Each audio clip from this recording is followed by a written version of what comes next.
Hey car people, John from John's Barn. I'm going to be giving you some follow-up videos here in the next week or so and get you caught up a little bit. We got a delivery from Santa Claus today. We got our Eagle kit. Crank, rods, pistons, everything, all the goodies. You'll see that unboxed real soon. In the last video I think we covered the 72 Grand Prix. That's a 455 car, and it's going to be 470 inches. And he's also decided to go with a set of aluminum Kaufman heads. So that means more cam. So he wants to have some fun. We picked out the CC of the head. They've got several different CCs for the standard D ports.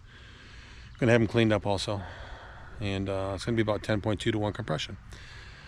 And we talked about that 73 SS454 4-speed car that is one of 237 SS454 4-speed cars built in Canada.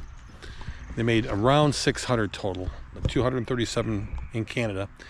8 were sold in Canada. I wish mine was one of 8, but it's not. It actually went to Roger Penske.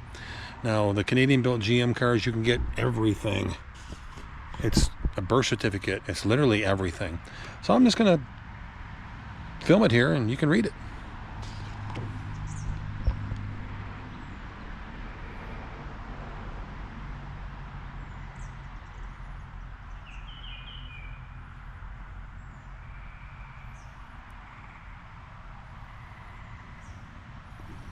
In page 2.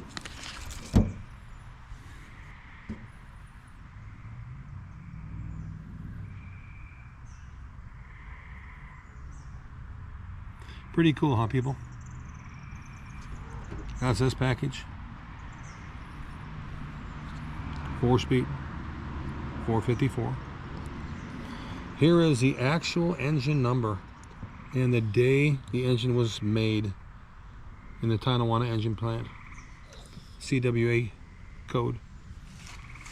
And of course we've got the swivel bucket seats. We've got the 342 gear ratio. Positive traction rear end, and it also has the blower style rear defroster, which your older cars had those in there, like these 73 74 Grand Prix and Cutlasses. Theirs was in the glass. Chevy was kind of behind the game for some reason. They used the old blower style rear defroster like back in the 50s and 60s.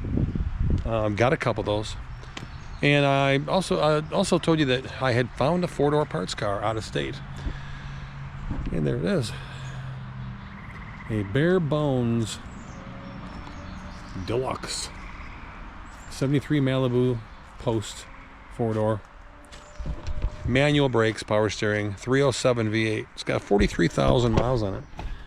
43,158 miles. I found a receipt in the car dated 2000 at 43,148 miles, had brand new tires put on it. Here they are.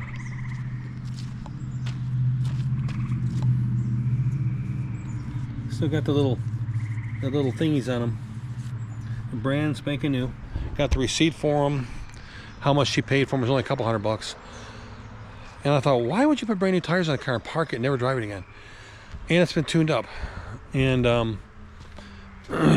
was a bunch of paperwork in the glove box, and there was a phone number on there, and I called it, and believe it or not, it was a home phone. And her granddaughter answered, and she told me the story on it. Here's a little 307. I put a battery in, it turns right over. For some reason, this thing's got a smog pump on it. And it's not froze up. I'm kind of surprised. But this car is invaluable for parts car, folks. It's got my header panel, the crossbars, the heater box setup, the washer bottle with the bracket, the hood hinges, the wheel wells. Just, I mean, my firewall's dressed. I got lucky. It's got all the wiring is there, and it's beautiful. But all this stuff, if I was to chase this stuff down, you know, from people that are parting these cars, these Colonnade cars out, it'd take me forever, and I'd have 3 times what I paid for this car in it. Got lucky. But it's got a perfect core bumper for the rear. I'm gonna send it out and have it done. And you know, we talked about this before. This is all going to be taken care of, and it's going to be a rotisserie restoration, folks. It's going to be triple black like it's supposed to be. We're going to do a Will It Run tomorrow. I'm going to come out here and file the points, and I got to go to gas station and get about 15 gallons of gas. I usually keep a bunch of gas around here, cars and my tractor and so on. So we're going to put a gas can and a hose on the fuel pump and start and let it run for a bit. And I imagine somebody will be interested in buying that motor. You know, somebody just wants a V8 Chevy engine to put in something and drive it around. With 40,000 miles on it, you can't beat it. And that motor, by the way, is 115 horsepower. Yep. I think the inline 6 was 105 or 110. It's hilarious. And it doesn't even have a catalytic converter. And then in a couple weeks, we're going to do a Will It Run on this one here. That's that 72-400 that came out of that white Grand Prix, 60,000 mile car that sat in a wet garage and rotted to pieces. And also that black rotted to the ground 68 Grand Prix that was on my trailer in the last video. I think it was on the trailer. Pulled the engine out of it. It was the original 350 horse 400. And it had the top half done. And the guy had bought it down south for his son, and son drove for a few months, and there goes the birds. I've got barn swallows. They're the most beautiful thing, folks, flying around. There's 3 nests in here, and every time I walk in here, they're like, "Get out of here," because they got babies. And I just walked in, and 3 or 4 were flying around. I think the babies are out of the nest, because the other day I looked up in the nest with a flashlight, and they're huge. Actually, we'll look here in a minute. But here's that powerstroke diesel. Oh my goodness, I'm tired.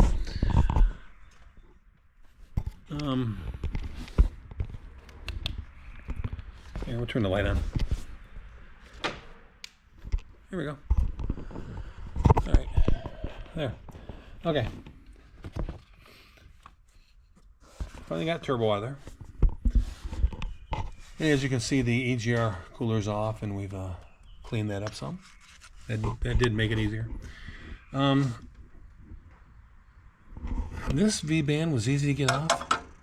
This pipe here, I'll show you, that goes up to the turbo.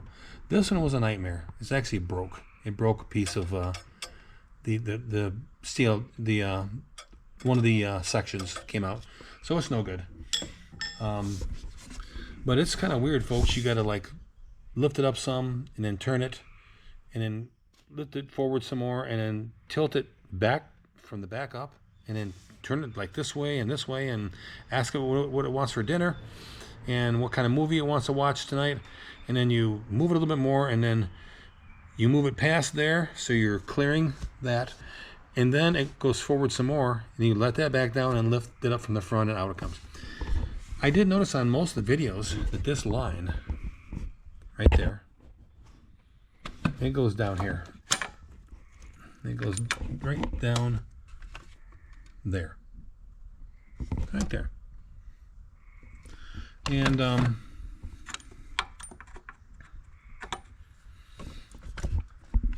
on 3 or 4 of the videos I watched, they were having a little bit of a rough time getting the turbo past that, and I just unbolted it. It was one bolt. One 8mm bolt. And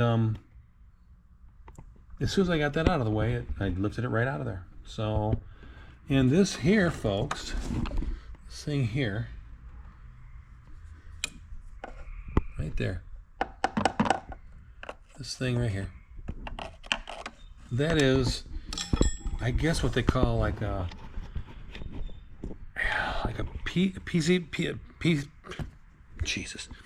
PCV recovery tank or something. And nobody, unless you know about these trucks, people don't even know it exists, and they don't change it, and it gets so full that they either burst or they start to swell. I watched a few videos. I was like, wow, I know what they are. I've changed a few of them. And with the truck all together, it's kind of a picnic to change it. You remove the the underhood fuel filter assembly and remove a few other things, and you battle with it and get it out of there and change it. So obviously while this is all down, it's getting changed. So that takes care of that. I did have a little bit of a problem with this line. This line here that goes back here. They've got a little Jesus clip. It's this little turd right here. That thing. I think you saw it. Yep. Right there. We mechanics refer to that as the clip from hell. They use it on trans-cooler lines and all that other happy crap, and they're a bitch to get out. And I've got the tool too, and it still gave me grief. Here's the passenger side up pipe right here. There it is right there. You just unbolt it. Goes like this. Goes onto the turbo on the top. That was easy. I had that off in 10 minutes. Just took it off, got out of the way. And the bottom one, or the driver's side, is way down here.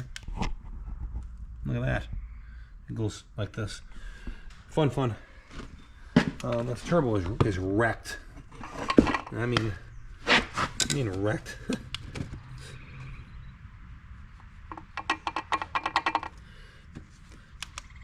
Another thing on these Fords is the 11s and 12s, at least the 11s and 12s, have ceramic bearings in the turbo, and they failed.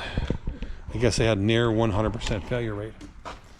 And they learned their lesson, obviously, and they from the 13 up and all the replacement ones have like a stainless steel or hardened steel bearings for the turbo bearings. Obviously ceramic didn't do it. So I guess that pretty much does it. Just wanted to go over a few things. We've got our parts car now. We're going to do a real quick 8 or 10 minute. Will it run tomorrow? Should start right up. There's our parts car for the one of 237 454 4-speed car. We've got our stroker kit for this. Oh, these hoods are heavy. Oh. It's been rebuilt, but it's no cam at all basically, and too much carburetor. Carburetor came off a big block Chevy, and it just, I mean, when I pulled the spark plugs out of it to look down the cylinder walls, I mean they look like a diesel, and I had to actually take a long skinny screwdriver and scrape the soot off the top of the piston so I could see what it was, because he didn't know what they put in it. And he was told it had forged 30 over pistons, and it's got their old TRW pistons, so he had to be rebuilt 15 years ago. So they're old pistons, because they haven't made TRW pistons in a long time, and they're cast. I ran the part number, and he was pissed. He's like, "What? I paid that guy for like a HO cam, and I got it running, and it just runs as smooth as it did when it was a brand new car." And he said it was a dog, and that explains why. Also, I got tired of always being out of plastic gauge, because it seems like my friends call and say, "Hey man, I ran out of plastic gauge. You got a little bit?" And I go, "Yeah, come on over and grab a chunk," and they do. And then Brian calls and says, "I need some plastic gauge. You got any?" "Yeah, come on over and get some." And then now I'm putting the GTO engine together, and I look around and I had enough to do like 3 bearings. So I called Summit yesterday and I said, "Send me like 5 kits, will you?" He goes, "Man, what are you doing?" I said, "Well, I've got a bunch of engines to build, and I'm out. So just send me 5 or 6. I think there's 6 in there." So anyway, there's the stroker kit for the Grand Prix. It's going to be 470 inches with a set of coffin heads. And well, that was cool. 55 Chevy. So we've covered pretty much everything this time. Ran through that that power stroke real quick. I might do a quick video when the turbo's back down in there and I've hooked a few things up. And you do have to take the passenger side wheelhouse out of it, and you can look up in there and you can see that the up pipe for the driver's side. You can loosen the clamp from the top, and then you can get in there with a long, like a screwdriver or pry bar, and you can hit it and the V-band will pop off. It took me like 15-20 minutes tops, because sometimes they don't want to come off. And of course that one broke. The other two are fine. That one broke, but I don't like to use them over again. It's just because they went through so many heat cycles. So we've covered the diesel. We're going to start that engine there in a week or two. You're going to hear it run the first time that I hear it run. Should smoke like a chimney, because I fogged it for a couple days before I spun it over by the starter. So it's full of acetone and trans fluid. So it should kill some bugs. And we've got our parts car Malibu. And that's pretty much it, people. So, oh, another cool thing is, and I was thinking about putting 15-inch steel wheels on the SS454 with dog dish caps. And this car shows up, the parts car. And what do we have here?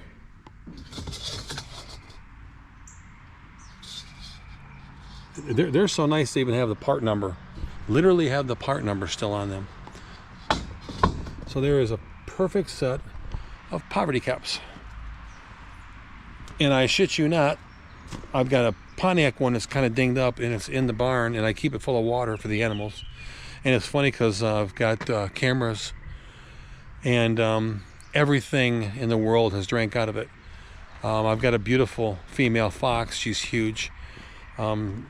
She regularly wanders around in the barn, probably looking for one of the kittens, but they're smart. There's a lot of places to hide here. I've got a raccoon that's the size of a small dog. I think it's came from one of the nuclear plants, and it's a mutant. I've never seen a. I've been in the country my whole life. Where I was born, before we moved here, we had 19 acres. I lived on a farm. We had chickens and a goat, a horse, two goats, a horse, and a cow. And I went out and got eggs every day for breakfast, lunch, or dinner. And every 2 or 3 weeks we'd have a chicken. And by the time I was 8 years old, I was the one that was taking the heads off. I didn't think twice. I grew up around it, so I've seen it all. But that's a big raccoon. And of course the cats come and go, and it's all night long. It's hilarious. 2 o'clock, 3 o'clock. When you and I were sleeping, they're chilling. They're out wandering around, playing. The camera on the back of the house, I've caught, there's 2 coyotes, a great big one and a small one.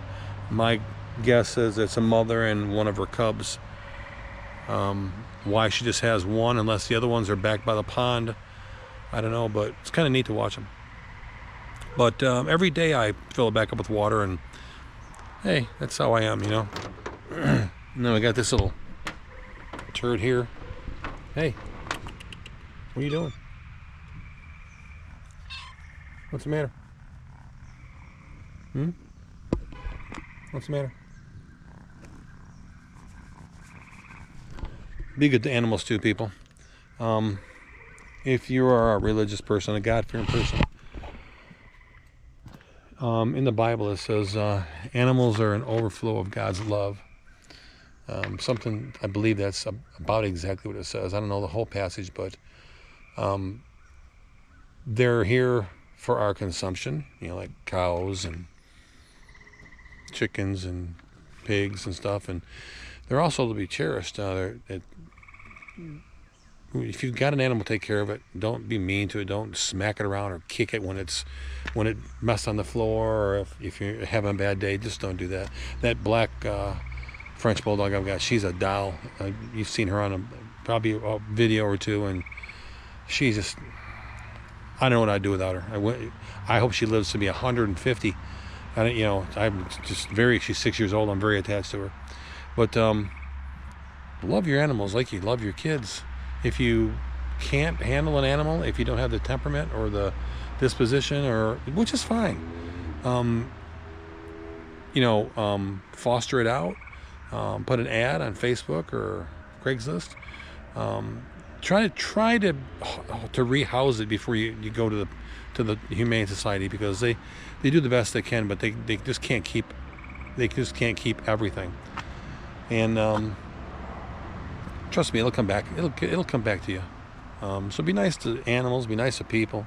You know, he's a cool little bugger. His mother was around here for 5.5 years. She's responsible for all the cats you see, and she got hit by a car.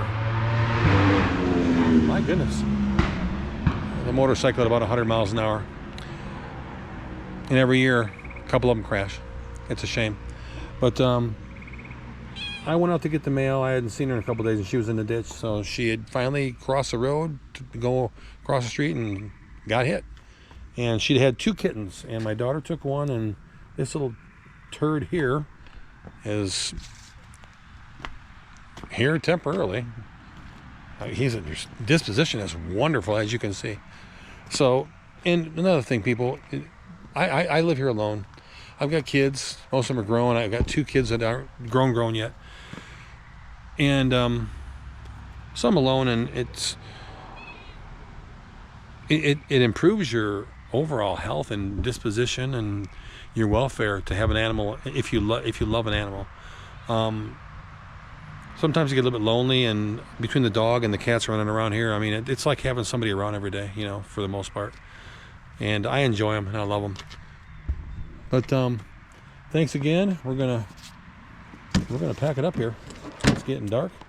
I gotta go get the mail. So, like I said, we're gonna do a will it run on that Chevy. Let it spit and sputter and run for a while. That way I can do a video of it and say, here it runs, and if someone can use it, that's great. And we're going to get that Ford truck done. This 300 is getting picked up. Thank goodness. We may be taking the heads off the T37. It just doesn't want to turn over. It turns over about 4 or 5 inches, and there's something in there. And I can see it with the scope. There's something there. And so I'm going to pull the heads and bring that cylinder down and take my stone and run it up and down several times and clean it up. Get it to turn over. If it turns over and everything looks good, go buy a set of gaskets, put the heads back on it, intake, and start up, let it run. And that guy can come pick his car up, because I already sold it to him. And he did pay for it, finally. So thanks again for visiting the channel. We're going to sign off here. Hopefully this summer, finally, I will get my floor. Supposed to get it last summer, last fall, and everything kept happening. It stayed full. Joe kept me so running around rescuing trucks, because they hadn't been maintained in a while, because he didn't have a mechanic. The one he had was a turd. And you know, I've got this long trailer, 28-footer, and every time I turn around, I'm moving steel for him across the state, or he's constantly building something at the proving grounds, at General Motors proving grounds. So I've been there more than once. And I told him, I says, I need a couple weeks. You gotta leave me alone for a couple weeks, and hopefully everything is okay, because I gotta get, you know, this truck and his GTO done. And we're gonna do a break-in on that on the stand. Hopefully that'll be about a week or so, and get his GTO back to him so he can enjoy it. And then we're gonna start to empty the barn out and get us a floor in, people. Then I can put my racks up and get all that stuff off the floor, and I'll have some room. So I appreciate all you guys. Stay safe. If you have any questions, get a hold of me. This is John. There's John's barn. And yes, I do Pontiacs, but lately it's been Chevys and Fords and God knows what else. It is what it is. So stay safe. Bye.